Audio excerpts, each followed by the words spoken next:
What's up, everyone? My name is James Lynch, and this is a special Tuesday edition of the Fanatics View Hockey Show. And happy to welcome back one of our favorites here on the show, talking all things Buffalo Sabres. It is my man, Mike Straw. You can follow him on social media at Mike Straw Media. Mike, I know it's been a bit of a rough start to the season for the Sabres. I can relate. I was at the Canucks game last night when they lost 5-2 to the St. Louis Blues. So we were kind of joking off air. This is going to be more of a therapy session along with projecting, how the teams are going to do. But how you doing, man? Let's start there first. Overall, I'm doing good. I'm doing a lot better than the Sabres are, I can tell you that, and how most of the fans are. Overall, I'm doing good. I just got back from a nice vacation down to Jacksonville, Florida for a weekend. Oh, nice. It's a nice little recharge. Yes, for sure. Let's start with the Sabres. Obviously, I mentioned it there. I'm just looking at the Athletics page right now. They've got, as I'm getting this ad here, I'm trying to get rid of the ad on the page here. Which is weird. I pay for a subscription. I don't think I should be getting an ad. But right at the start of the year, they had the Sabres making the playoffs. I see now they've dropped down to number 19. First, I don't know if you even saw that, but were you surprised to see the Athletic having the Sabres making the playoffs? What was your sort of expectations going into this season? I've hit the point where I don't have any with this team. Yeah. After 14 years of no playoffs, you finally get there. Last year was the year I really thought this was it. So I went in this year going, they did nothing. They did absolutely nothing to really improve this roster aside from getting Kesselring from Utah, who is now out, and who knows when he comes back. So there was no, like, people were saying, oh, this is going to be the year. You saw projections where they could be as high as second in the Atlantic. I don't know where they're coming up with these projections because there's nothing over the last 18 months to suggest that they were that type of team. So I saw it and I just chuckled. I'm like, we've seen this before. Well, I think too with Buffalo, and we've seen this with other teams, and I'm sure we will see this throughout the season with younger teams or teams that have sort of those, up and coming players that they're expecting to, elevate their game, like a Tage Thompson, I think as another level, Tuck, all these guys. Is that kind of the way you think Buffalo's approached this, along with the simple fact that this has been a weird offseason where teams have cap space, but they have nowhere to spend it because teams are either holding onto their assets or they want sort of win now pieces, not draft picks and futures? Yeah, that seems to be the Kevin Adams way of going things of, if everything works the way it should, we'll be fine. We don't need to make changes. The problem is it hasn't worked the way that it should or that they think can happen. But they just keep going in. It's that whole, the definition of insanity is doing the same thing over and over, expecting different results. And that's kind of what we're seeing right now. And it doesn't help that the injuries have piled up and we're only 3 games into a season. But with what's there, you still have Thompson on the ice. You still have Tuck on the ice. You still have Dahlin on the ice. And you have 2 goals in 3 games. Yeah, and we're just looking at the injuries right now. Zach Benson day-to-day, Samuelson out, Josh Norris on the injured reserve, upper body, likely be sidelined for around 8 weeks. Upper body non-contact. It was off a face-off. And he just dropped to the ice. Yeah, I feel for you. I do because that was the trade, right? Like that was the whole risk of getting Josh Norris is that he's injury prone. And, we see this at the start of the season and I feel for you, man. Like it's tough because you need to make some changes. I think, a healthy Josh Norris makes a lot of sense to switch things up. Of course, Dylan Cousins going the other way, but this has got to be, because he's supposed to be your number 2 center, right? He's supposed to be the number 1 or number 1. Okay. Gotcha. The original goal was your top line was going to be Norris in the middle, Thompson on the outside, and Benson on the other side. That was what it was going to be. And then you have Tuck on the second. You're trying to stack 2 top lines. And now you have 2 of your top line players not playing. The Norris thing is beyond frustrating because when he was dealt here, the injuries came up. They didn't get a good look at him last year. And then you go to wonder, is this the same medical staff that gave Adams clearance of no, we think this will be fine. You can trade for him. We think everything will work. Is it the same medical staff that said Jack Eichel shouldn't get the neck surgery he wanted? Turns out that's what he should have had all the time. And now look what he's doing in Vegas. There's this alternate reality that Sabres fans are jumping. They're losing their mind. They're alternate reality where Eichel got the surgery he wanted and he's still here. And things. So it's the same medical staff that was with Eichel then. I didn't know that. I figured they might. That's what a lot of people we don't know the medical staff hirings. Oh, okay. But a lot of fans are starting to wonder if this is the same staff from 3 years ago that gave the ultimately bad advice about the Eichel injury are now saying maybe gave clearance of, Norris's injury history. We're okay with dealing. Yeah. So a lot of fans are looking for anything right now to try and explain away what is going on to start this season. Because I don't think a lot of people had hope, but this is as bad as you could have ever expected, if not worse. Well, it's a big piece for them, right? I mean, and that was supposed to be a piece that was going to change things, right? Like you get especially nowadays, like everyone wants a center, and a healthy Josh Norris does make this team a different team, right? If you can bring him in. So just unfortunate that he's going to be out. It looks like December 18th. That's a long chunk of time that he's going to be out as well.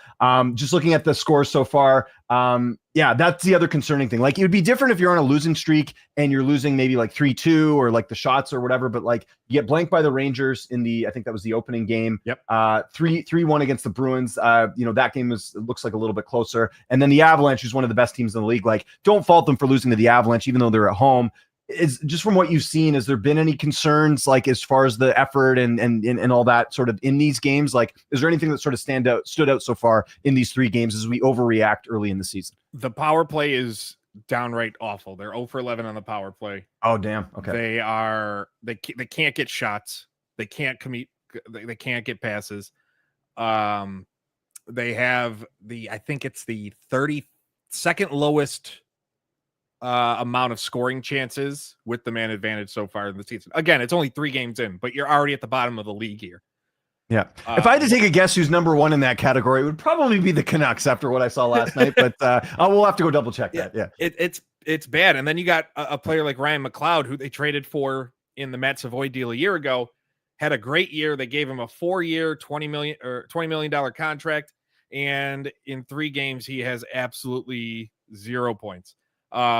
Sabres are, I think, on 5-on-5, they are being outchanced 13-4 with him on the ice. They don't have they have no high danger quality scoring chance with McLeod on the ice at 5-on-5. And he has 1 shot on goal at 5-on-5. It's just not good. Thompson finally scored yesterday, his first of the year. But it's hard to explain just how bad this has been a start. And it's weird because against Boston,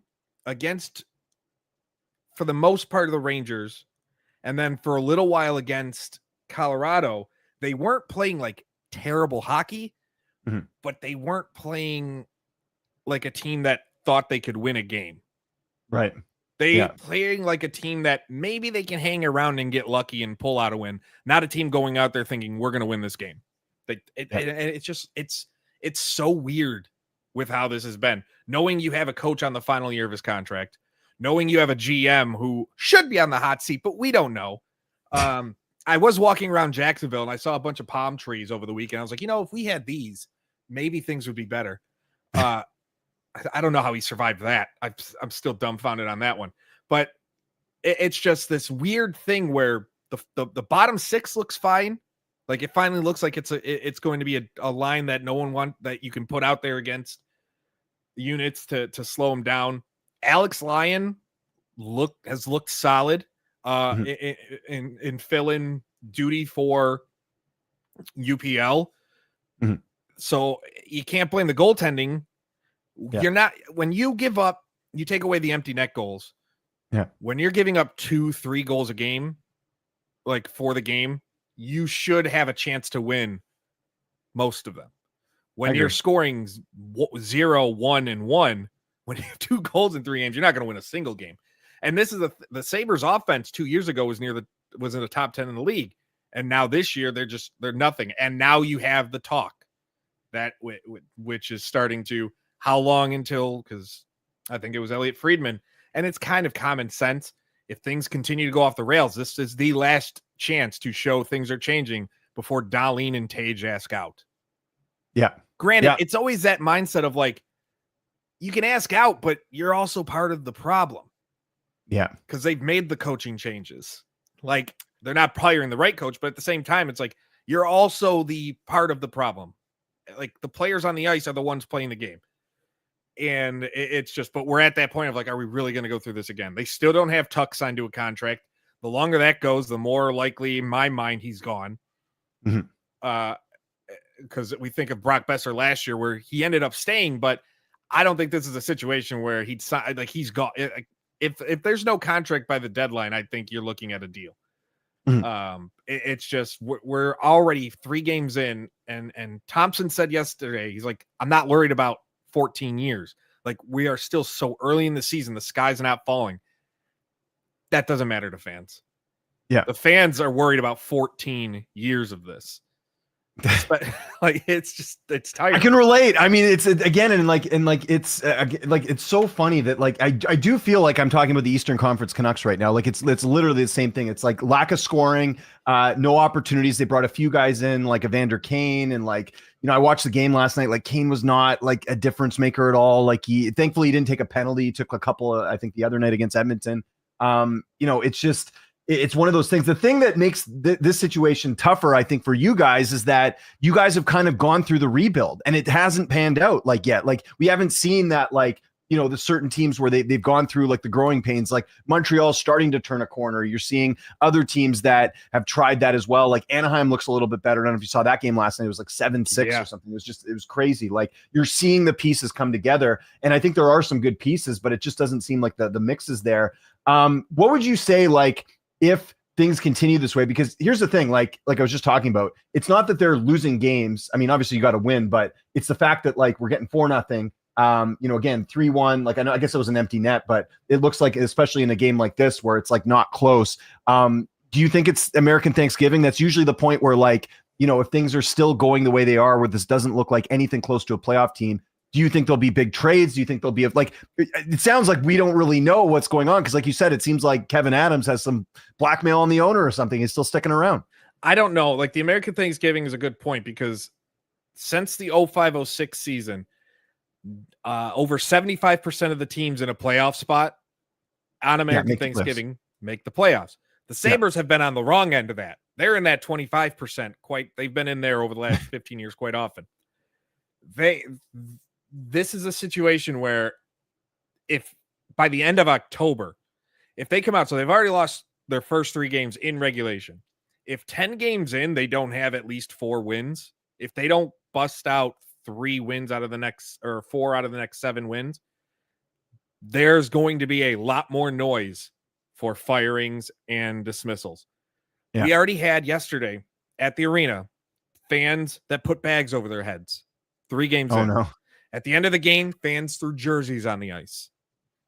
We are, again, 3 games in with a lame duck head coach, a coach that a lot of people want gone in Seth Appert, who was Rochester, the HL affiliates coach for a while, came up and was kind of placed on this staff. And the way it seemed is Lindy Ruff didn't really get to choose his staff when he rejoined, where Appert was kind of like the guy in waiting to take over. But seeing what Appert does with this power play the last 2 years, and just fans don't want him either. Fans want a full new bench and new management. But it's just how much you get rid of Ruff, you get rid of Appert, get rid of Adams. In the case of the Adams sign, you're paying him out a buyout for multiple years. And how much more is ownership going to continue to do that? They just keep doing it.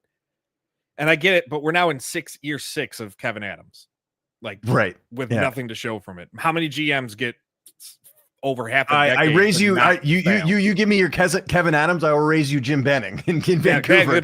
Exactly. It's, again, I'm telling you, they're the Eastern Canucks. It's crazy. I do wonder though, like, you know, I was thinking about this yesterday. Like, there are some good coaches that are like available that you could pick up. That are out of work right now that I could see. And it's something maybe correct me if I'm wrong, but I feel like one of the things with the Sabres is they haven't really got that like established coach. Like I'd say the last established coach they've had that's like won a cup would be Bylsma, right? If I'm going back that far, I know Lindy Ruff got them to the finals, but like when I think of like a coach that's been like had a lot of success, like you've got Peter Laviolette out there, if I'm not mistaken, you've got Pete DeBoer. Like I do wonder if that's maybe something they look at in bringing someone in that's not like this. Oh, like I think the Ruff thing was like, you know, to win over the fans. They had Don Granato, who I know had a good reputation, but again, kind of new. Like I think they're going to look at, like, I would think possibly at this point, look at a coach if things do go sour, like a DeBoer that, you know, we know is a hardline guy that can maybe shape things up and hopefully turn things around. You'd wonder, Yeah. I don't think they could sell. It's that weird thing. The Don Granato move excited a lot of people, but I still don't think Buffalo fans would want a super retread type Right. of coach Okay. because they got burned by the Bilesma deal. Right. They Yeah. thought that's what they were getting when Bilesma came aboard, and they got burned by it. But granted, that was a decade ago. Since then, they Yeah. had Ralph Kruger, which should be Soccer coach, right? Or soccer GM, wasn't he the year before when they brought hiring him in? Ralph Kruger should be tried for war crimes for that. I agree. Yeah. Like, and then the Phil Housley move, thought, okay, you got Darlene coming in, Housley, it's gonna work. Didn't work. Yeah. Donnie Granato, offense turned around, but he could not figure out how to get players bought in defensively. And then Lindy Ruff was a case of, I think personally in my mind, was a case of no one else wanted the job. That's the only way I can convince myself why he was the coach. No one else wanted the job, which is weird because there's only 32 of them. But I still don't see why you bring in somebody for 2 years like that, who was just like go in New Jersey and the team isn't doing anything. Like the game's passed them by.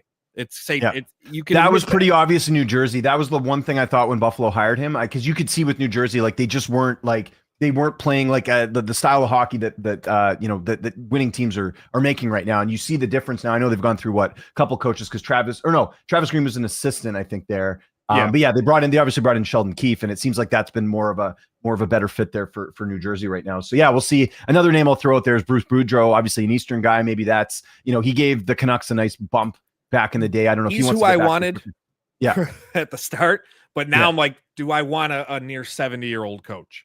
That's also it. Like we're dealing with that. Like it's just going to be weird because with the Sabres, Kevin Adams is there, but Jarmo Kekalainen is hanging in the wings I thought about that too. Again to the team. Yeah. In my mind, like this is a situation where Adams goes, Jarmo becomes either the interim GM or you make him the president of hockey operations and he hires a GM and then let him run the program. Because did Columbus win championships with him? No. Has Columbus ever been more successful than during the era of Jarmo? No. Like he did something there special and wasn't afraid to go for it. Like I feel like the seat should be super hot with him in the mix, where it's like if he wants it, it's his job when the time comes. It's not an if in my mind. It's a when at this point. By the way, I love how we're talking about this just 3 games into the season, but that's what we do here. We got to speculate. Hopefully things do work out. Hopefully there's nothing else. There's no positives. Yeah. There's zero positives to take from. The only positive is Alex Lyon looks really good. And which I know has been an Achilles heel for Buffalo over the years, like in terms of guys, like a stable force in net, right? Yeah. And like he's giving you chances to win. He's making saves. Empty netters, like you take away the empty netters and it's 2 goals, 3 goals, 2 goals. Like what are you going to do? If your goalie's giving up only 2 goals, you should win that game. Like they had 2 empty netters against the Rangers. They had the empty netter last night. Like that's the only positive. It's so hard that at 3 games in, you're just like, I don't know what good you can say. So are you leaning more on like I guess if you're kind of just, taken aback from the team a little bit and kind of looking at this roster, do you think there's moves that need to be made, or do you think this is a coaching thing? Like what side do you lean more on? Do you think there's pieces that need to be moved here, that the mix isn't right? You need to, I think it starts with the roster. You need to, players like they're lining up Mason Gearston in the lineup. He's played 2 games. In those 2 games, he was brought in to be like, I guess they think it's 1997 again, and to be this physical goon, basically, to the point he tried something against Boston, and Nikita Zadorov laughed in his face and told him to go back to the bench. What kind of respect? Like, you're not going to get any respect doing that. But these are the guys they're putting in the lineup, or Danforth they brought in, but you have guys in Rochester who could possibly produce in a Noah Ostlund, a Consta Helenis, a Consta Helenis. Like, what are they doing in Rochester? Like, give them the shot to solidify your top 6. And I get you'll have Benson coming back. You'll hopefully have Norris coming back in a little while, but you don't have them right now. throw everything you can to get offense. I don't care what it takes. Like, that's what the priority should be. Throw everything at the wall and see what sticks offensively. Because a lot of people were worried about what's going to happen with no JJ Peterka. He's got 1 goal in 3 games in Utah. It's not like he's lighting it on fire there. He got his first goal last night in a loss. But away from the puck, Peterka was terrible. But you really thought you'd have a healthy Norris, and Jack Quinn started to come around at the end of this last year. Turns out the start of this year is exactly how most of last year went. That's just who he seems to be. Like, you're just not getting the goal scoring. But you're looking at the screen there. Danforth should not be on your second line, even despite with the injuries. Mm-hmm. At that point, you need to bring up an Ostlund or a Helenius or even an Isaac Roseanne, who seems to be running out of chances to make this roster with how long he's been in the organization. Like, you have to figure something out. And that's where it'll start. If by the end of October, though, things aren't there, then you have to make a coaching change. Like, yeah, because it's easier to fire the coach than it is to, revamp the roster. I will say one thing that's interesting, just kind of, again, are way too early predictions. I see the Islanders are winless right now. I do wonder about them. Obviously, they have Matthew Schaefer, and it's an amazing pick to have, but I do wonder, they've got some pretty valuable pieces for other teams, like a Bo Horvat, if they did. I know they just acquired him a couple of years ago, but I mean, right now, centers are a hot commodity for a team that's struggling, that needs offense. I wonder if that could be appealing. Like, I just look at some of these teams here, and I wonder, like, even in the Western Conference, like the Mammoth are 1-2, which they're supposed to be a playoff team this year. Again, this is way too early. The Flames, like, the kind of what I'm getting at is that there's teams that should be rebuilding, like Calgary, for example, that aren't. They're kind of just doing this rebuild on the fly. The only team that's truly rebuilding, I think, is Pittsburgh. Like, I do wonder come Thanksgiving if those teams do start to go into selling mode, because it's like, look, like, we got to do something. Or maybe they think they can pull off a win now trade too, but that just seems so impossible right now, because if they wanted a win now trade, those would have happened in the summer. They haven't happened. Either the prices are too high or they don't want to apart. But I just, like, I wonder, like, I even wonder what the Canucks, like, if they're at this point where they're like, because the whole thing with the Canucks right now is like, they're trying to make the playoffs. They're trying to keep Quinn Hughes. But, if it doesn't pan out, like, I think you got to hit reset and figure something out. So, like, I just wonder, like, I think there could be more options for the Sabres, as an example, if they are struggling come Thanksgiving, where other teams will be forced to be in that mode of, like, we got to sell a little bit, right? Yeah, and I do. It's one of those weird things where, do the Sabres try, and people say no, because they know if the Sabres keep falling, then they can go to them and say, hey, what do you want for Tuck? What do you want for Tage? What do you want for Darlene? What do you want for XYZ? And will they be willing? That will not go over well in this franchise if they start acquiring more draft picks again. They're tired of that. Course, every year, it's nothing but draft picks. Yeah. And like, we saw an attempt, again, the Norris Cousins deal, an attempt at a hockey trade that just has not worked out at all so far. We'll see what happens whenever Norris can come back, hopefully by December. But again, you're looking 2 months into the season without who should be your top center for a player that everybody was worried about to begin with. So it's this weird situation where how many teams are going to want to work with Buffalo, thinking if they keep falling, then we can poach from them. Yeah. Yeah, it's going to be interesting. Again, very early in the season, but already some stuff. Like, I was just thinking the other day, like, Nashville's 2-0-1. They've looked good so far, but I mean, this is the same roster as last year. Like, what was different this year than last year? Like, I don't know. Like, I imagine there's going to be some regression there. I think the Mammoth will be better for sure. Just looking at the Western Conference, the Kraken are 2-0. Can they hold that up? I don't know. The Sharks are, I guess, they have 2 overtime losses, yet they're still ahead of the Canucks, which makes sense. And then Eastern Conference. Well, no, because of the points, right? Like, yeah, Canucks actually have a win. The only win they have is against Calgary, and they're in the bottom right now. They have the same record, which is crazy. Although the goal differential is only -1 there. That's because they scored 5 against Calgary. And then in the East, the Sabres, the Senators, I'm sure will be better. I'm just looking at teams here, like, because I remember last year, like, I think Calgary started like 5-0, or they had a really good start, and you're like, this isn't going to be sustained, right? So no, it really wasn't. They still made the playoffs without having to mortgage anything. One last year with Calgary, I was worried about is this run to the playoffs was going to cause them to make a move that they shouldn't make, that could mortgage a retooling that they're doing, but it didn't. They didn't, and they still got a nice little playoff appearance out of it, and now they can go and actually do the retooling I think they want to do, but we'll see. Just wanted to ask you about a couple other players on Buffalo, and then we'll kind of wrap things up here. Zach Benson I'm always interested in because he's from this area. What's sort of been, because I think so, this is sort of my outlook on everything. Like when he was drafted, he was thought of like kind of a steal of the draft. Like I remember, I think Vancouver had the opportunity to draft him. They ended up going with Tom Vilander. There was more of a need for defense, especially a right shot defenseman, than it was for Benson. But you see the creativity, you see the, the skill set there. It's very good. And he had a pretty good rookie season. I feel like we don't hear much about him now. So I am just curious, like is he on kind of the right track with Buffalo right now, other than obviously being day to day? What's sort of your thoughts on Benson? So Benson's expected to play on Wednesday against Ottawa. The next, next game is Wednesday night against the Senators. Another home game, which is going to be interesting to see what happens, that I might just try to go to be in that environment. The feeling is he is kind of turning into a player that you just don't want to play against. Like everybody thought when he came in, he's just going to be this finesse guy, a nice goal scorer. Over the last 12 to 18 months, you've seen him kind of a game that I'm not comparing him to him yet, but you see a lot of Brad Marchand in his game. A pest, pain in the ass player that if he's on your team, great. If you're playing against him, you are going to want to have him. You're going to want to take a stick and smack him in the head with it. Like that's just how fans would feel. Like that's kind of the type of player he seemed to turn into. And a lot of fans for some reason are losing patience with him, which I don't understand, because when he was drafted, he wasn't expected to play in the NHL at all, but his camp was too undeniable to not let him see some NHL time. Sophomore year was kind of He's 20. He just turned 20. Like he has so much hockey left to his body to grow into, so much left to do.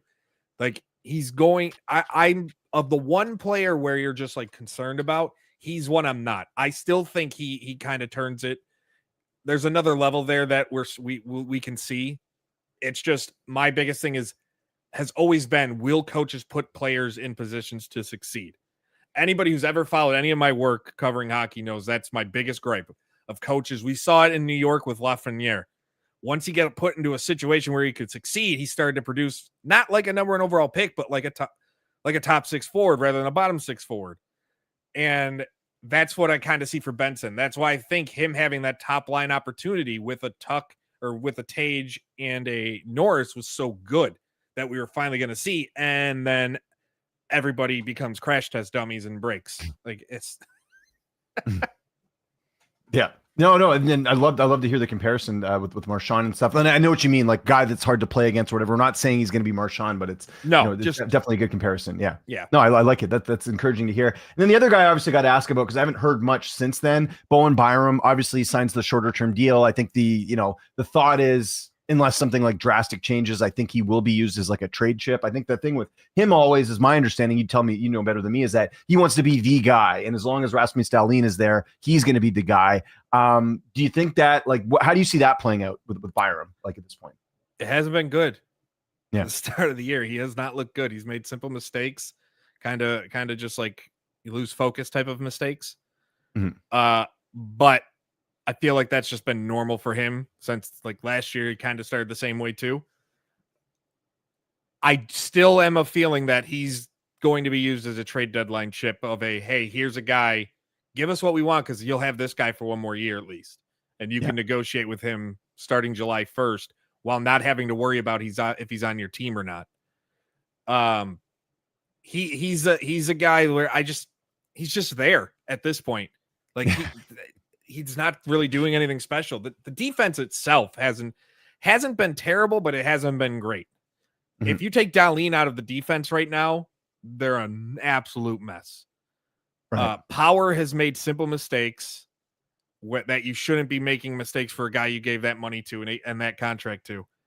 And not having Kesselring, that was going to be the big thing, the stabilizer, and him getting hurt late in the preseason really threw things through a loop. So now you have to rely on a Jacob Bryson again. You have to rely on a Ryan Johnson. So your 7 and 8 defensemen are now in the top 6.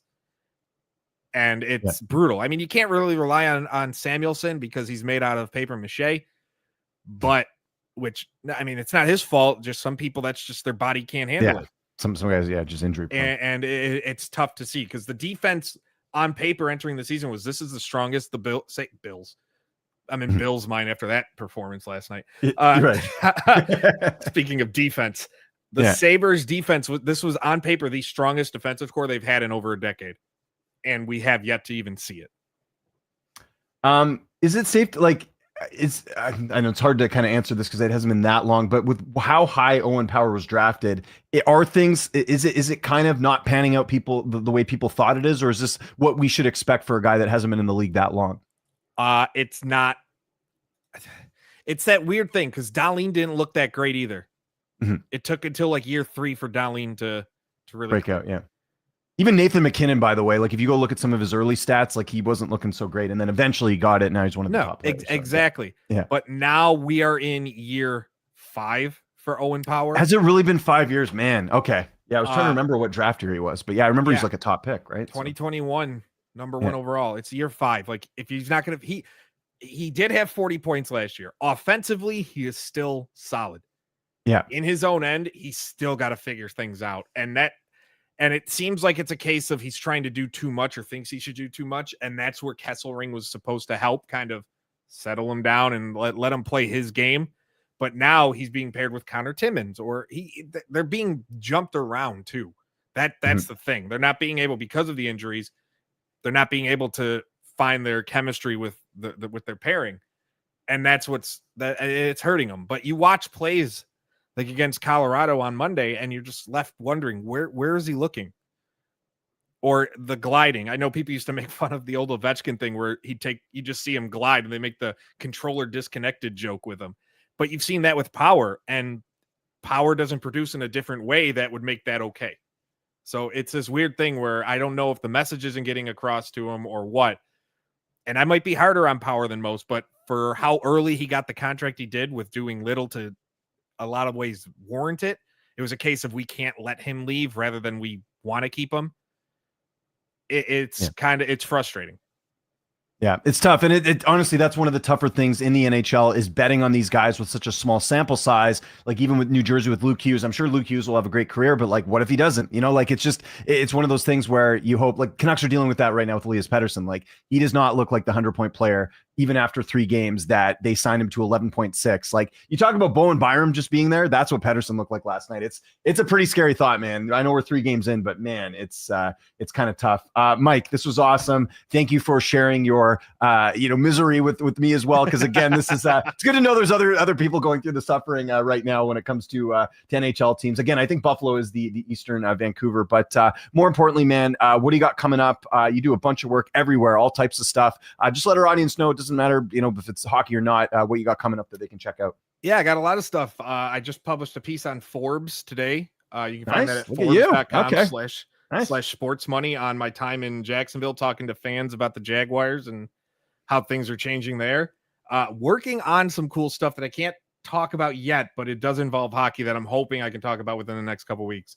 So follow me on Mike Straw Media on Twitter, Blue Sky, wherever. I have the same handle. And then you can check me out every Tuesday night at 8:30 Eastern, Mike Straw Live on youtube.com/Mike Straw Media. There we go. That is Mike Straw. Go give him a follow. One of my favorite people to follow on Twitter, Mike Straw Media. Mike, have a great day. Thanks for doing this, man. Take care, James. Thanks so much. There we go. Mike Straw, one of our favorites on here. I'll definitely get Mike back on at Thanksgiving. I hope the Sabres turn it around. I've said this before. Like you have to, like, I don't know anyone out there. I mean, correct me if I'm wrong. Let me know in the comments here right now if you guys are watching, but is there anyone out there rooting against the Sabres? Like at this point, you just have to feel sorry for what that fan base has gone through, the years of not making the playoffs, the going through the rebuild. One of the worst things that can happen to a franchise, other than, I know people will say being in the mushy middle is one of the worst things that can happen to a franchise. And I understand that, especially if you're missing the playoffs, and let's be honest, if you're making the playoffs, at least you got something to, you've always got a chance. But if you're missing the playoffs every year, it's really difficult. The only thing worse than that is your team continuously missing the playoffs and doing a rebuild and it doesn't pan out. And that can happen. And I don't like, it's not a guarantee. Like, in fact, I'll go back to the 90s with the Panthers. They tried to do a rebuild and it didn't work out for them. And only now when, Zito came in and made some really good moves. I mean, let's be honest, Florida was the beneficiary of a very good trade that really elevated that team. And that was the trade for Matthew Tkachuk. And that really changed everything. You remember when Bobrovsky signed, he wasn't doing so well to start. there was like little moves that they made that turned it around, but that's not common in hockey. Florida is one of the rare teams that's been able to turn it around with free agency, with signings. If you look at their roster, they actually don't have a lot of drafted players. It's a lot of players that were acquired. So you can turn it around, but it's extremely difficult to do that. And I just wonder, in a case like Buffalo, like we're just talking about some of the players there, like I do wonder come Thanksgiving if some of these teams are just going to be like, look, we got to cut our losses. And I think Vancouver would be wise to do the same if they're in a bad spot, which, like I said, I know everyone's kind of panicking right now. And I'll talk more about this, by the way. I'm going to be on this Texas Stars podcast right after this, actually. So I'm excited to talk to my guys, Travis and them over there about the Canucks. But it's starting to get to that point where you're just not seeing, you're seeing a lot of what hurt the team last year. So yeah, I think for Buffalo's sake, I'm rooting for them. I hope they figured it out. Or I hope they can make a big trade and it does change things a little bit because they've got some good pieces here. Like, let's take a quick look at this. And again, I don't think Mike's being overly negative. I think he's being a realist of what this team is. Like, if you really wanted to change the course of things, a Tage Thompson would be very valuable to some of these teams. Even like a Peyton Krebs as the third line guy could have some value. Jordan Greenway, I've been a big fan of him. He's injured right now. He is someone that I think very highly of, big body guy that can, really do a lot, kind of rough up other teams. He's a guy that could be valuable to other teams. Bowen Byram would be, because of his age, and I think the injury issues are behind him, he would be valuable as well. So you've got some pieces here that could really change the franchise around. And I think for a team like Buffalo, you could, be willing to take that bet because it's better than what's going on right now. So that's something to keep an eye on. Again, come Thanksgiving, will we see some of these teams make big moves as they look to, like I said, get above that 75%? And Mike's 100% right. The teams that end up making the playoffs are the teams that are in playoff position come American Thanksgiving. So that's something to keep in mind. Let's take a quick look at the standings right now. I don't think there's been much news going on as of late, so don't have a ton to talk about here. Again, appreciate you guys tuning in on a Tuesday. I normally do the show on Wednesday, but I'm going to be doing the UFC Media Day tomorrow for UFC Vancouver. That is my day job. As you can see, the posters. I forgot to put the jerseys up again this week, by the way. My bad on that. But yeah, if you guys have any questions, let me know in the chat. But in the meantime, you can see the Panthers are still at the top of the Atlantic Division right now, looking good, 3-1 record for them. The Bruins, I've had a lot of success early on. We'll see if that continues. Again, some of these teams like Bruins, Nashville, non-playoff teams from last year, they're having success now. Will they keep that up? I don't know. I don't see much of a difference between the Bruins of last year and the Bruins of this year. And this was a team that didn't make the playoffs. Canadians are always going to be in the mix. The Red Wings, they're 2-1 to start the season. Again, the Leafs are 1-2, but the Leafs are going to be a playoff team. You lose Mitch Marner, that doesn't mean you miss the playoffs. They're still going to be a solid team. Tampa Bay's 1-2.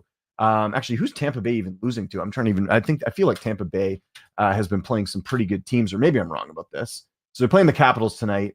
So yeah, they lose in overtime to the Lightning, or no, they lose just in regulation to the Lightning.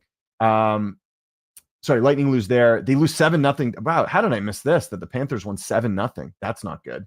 Oh, that was that crazy game. Yeah, I remember that. So they played the Panthers twice. So that's preseason. So regular season, they lose to the Senators. That's a game they should win. The Devils are going to be a good team. Don't mind that loss. And then they end up beating the Bruins for their first win of the season. So yeah, again, the Lightning will be a better team. And the Senators too, and the Sabres. Yeah, I don't know if they'll turn it around. The Hurricanes, of course, are going to be good. All these teams up here are good. Pittsburgh's another team I can't see keeping their pace going. They're 2-1, but Penguins just don't have the goaltending. The Rangers are about where I expected them to be, and the Blue Jackets I expect to be better. Like the Flyers, the Islanders, the Rangers, and the Penguins, I see these as non-playoff teams, so don't have any issues with that. Then on the other side, again, Nashville, I think there'll be some regression there. I think the Mammoth will certainly be better too. That's another team I look at and I wonder, can they improve a little bit? And then you just looking here at the other side of things, the Kraken are 2-0, but again, I think they're kind of a borderline playoff team. Yeah. And then, the Oilers lost opening night to the Flames in a game where Skinner didn't play so well. So those are things to consider. But yeah, and again, I don't know where the Canucks fall. I really don't. Like at this point, I don't know. I think things can go really bad, or I think things can possibly turn around, but I'm seeing a lot of the same things that happened last season as well. So that is a bit concerning here. All right, guys, bit of a shorter show here today. Appreciate you guys tuning in. We'll be back next Wednesday doing the show at our usual time slot. I'll try and get us another guest to talk about what's going on. We'll have a little clearer picture of what's going on in the regular season. As I said, right now, it's still pretty early. Most teams playing 2, 3 games around there right now. But yeah, make sure you check me out on the Texas Hockey Podcast. I'll be hopping on with those guys in about 20 minutes here shortly later today. I don't know when that'll be released, but we'll be talking about the Canucks playing the Stars coming up here in the next little bit. So appreciate you guys tuning in. This is the Fanatics View Hockey Show. You can follow me on Twitter at Lynch on Sports. If you have any questions or anything you want to talk hockey at all, I'm always up for talking some hockey. I hope you guys have a great rest of your Tuesday. I'll see you guys next Wednesday. Take care, and I'll talk to you guys soon.